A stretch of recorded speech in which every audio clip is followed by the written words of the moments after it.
The Battle of Ulan Butung was fought on 3 September 1690 between the forces of the Qing dynasty and those of the Dzungar Khanate. When attacked by the superior Qing army, the Dzungars formed a camel wall to defend their camp and defeated Qing assaults on their right flank, but were driven back on the left. They were able to withdraw into the wooded hills behind their camp in good order. The Qing commander, Fu Quan, reported it as a victory, but was discredited by political opponents. Background: the Dzungar Khanate was ruled by the Oirats, who had a long-time rivalry with the Khaqa Mongols, who by the later 17th century became the remnants of the northern Yuan dynasty. After the death of Guldan Boshuchu Khan's brother at the hands of the northern Yuan dynasty, he attacked them, decisively defeated them, and occupied Mongolia. The remnants of the northern Yuan dynasty submitted to the Qing dynasty in the hope of being restored as a client state,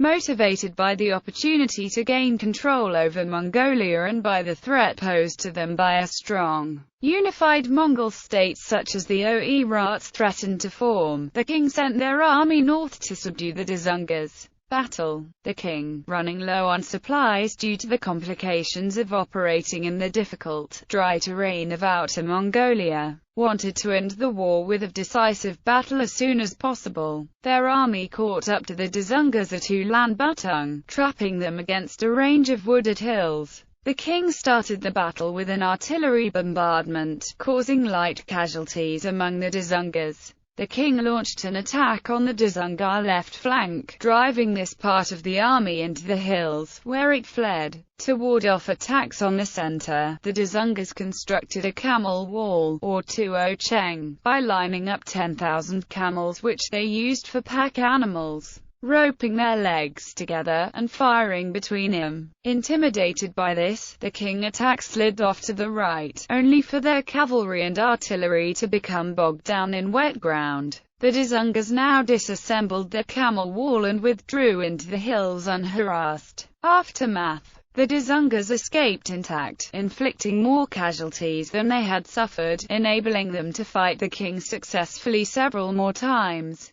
The Qing commander, Fu Quan, claimed a victory, but he had failed to destroy the Dzungar army and the Khanate remained in control of Mongolia. He was discredited by political opponents and forced into retirement.